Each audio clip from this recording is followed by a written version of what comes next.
انت مش تالتة ثانوي؟ اوعى تقلب شابتر التكاثر غير لما تكون عارف التكاثر بالاقتران وتفرمه، هيجي في الامتحان. تعالى دلوقتي، التكاثر بالاقتران ده تكاثر جنسي بيتم في تحلب الاسبيروجيرا، ويا اما تحلب الاسبيروجيرا ده يعمل اقتران سلمي يا اما يعمل اقتران جانبي. الفرق ما بين الاتنين ايه؟ ان الاقتران السلمي ده بيتم ما بين تحلبين متجاورين، يعني اتنين بيتجوزوا بعض، لكن الاقتران الجانبي مفيش غير تحلب اسبيروجيرا واحد. التحلب ده هيتجوز نفسه، هقولك ازاي دلوقتي. نبدأ مع الاقتران السلمي، ركز وصحصح معايا كده في الخطوات. اول حاجة هيتجاور خيطين من الاسبيروجيرا طوليا، خيط اهو وخيط اهو، تجاوروا يعني وقفوا قدام بعض طوليا في وش بعض. طب الخطوة التانية، هتنمو نتوءات للداخل بين بعض ازواج الخلايا المتقابلة. ده في كام خلية؟ خلية التانية التالتة، وده خلية التانية التالتة.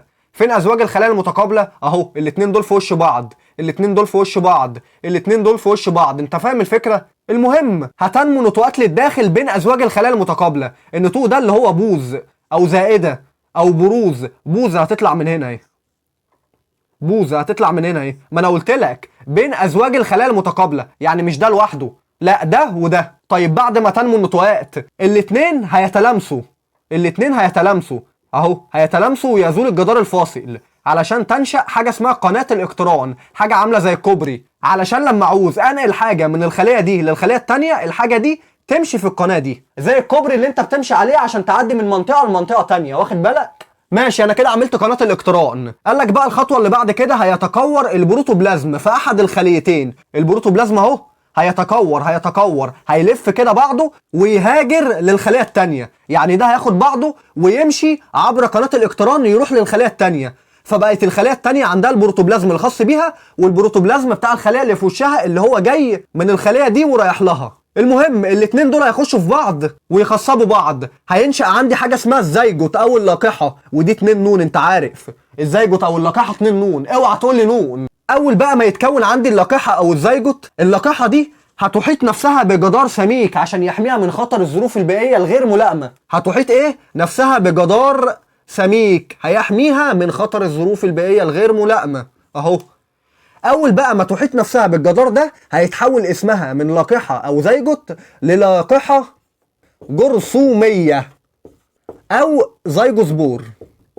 وفور تحسن الظروف البيئية النواة اللي موجودة اللي جوه دي اللي هي 2 نون هتنقسم ميوزي. هتنقسم ايه؟ ميوزي، عشان تكون 4 أنوية، كل نواة عبارة عن نون، كل نواة عبارة عن نون، كل نواة عبارة عن نون.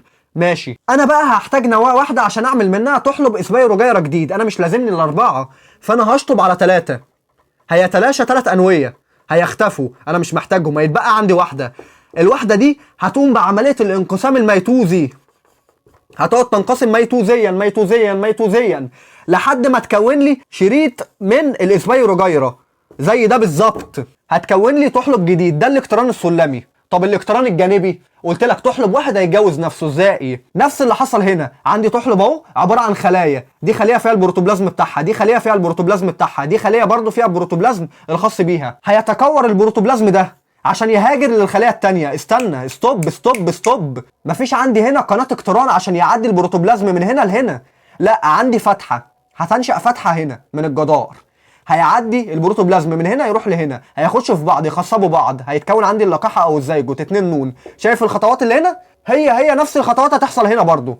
هتحيط نفسها بجدار سميك تتحول لحاجه اسمها الزيجوسبور او اللقاحه الجرثوميه، هيحصل انقسام ميوزي، هتتكون عندي 4 أنوية، هيتلاشى 3، هيتبقى واحدة، وبعد كده الواحدة دي هتنقسم ميتوزيا عشان تكون لي تحلب جديد من الاسبيروجيرا. الفرق ما بين الاقتران السلمي والاقتران الجانبي ان الاقتران السلمي بيتم التزاوج عن طريق تحلبين في وش بعض وبتنشأ قناة اقتران عشان البروتوبلازم اللي هنا يتكور ويروح للخلية التانية عبر قناة الاقتران، لكن ده مفيش غير تحلب اسبيروجيرا واحد، فهيتكور البروتوبلازم ده ويعدي عن طريق فتحة في الجدار. فالتحلب هنا بقى اتجوز نفسه اهو، نقل البروتوبلازم بتاع الخلية اللي موجودة فيه لخلية تانية موجودة فيه برضه، فتكون عندي اللقاحة او الزيجوت. ونفس الخطوات اللي هتتم هنا هي نفس الخطوات اللي انا عملتها هنا. وصلت فكرة الاقتران السلمي والجانبي؟ اوعى تتلخبط فيها في الامتحان، اوعى. ولو في اي حاجة واقفة معاك في الاحياء ابعت لي رسالة على الارقام اللي موجودة في الصفحة، هرد عليك بسرعة ونحلها سوا. اوعى توقع حاجة منك. سلام.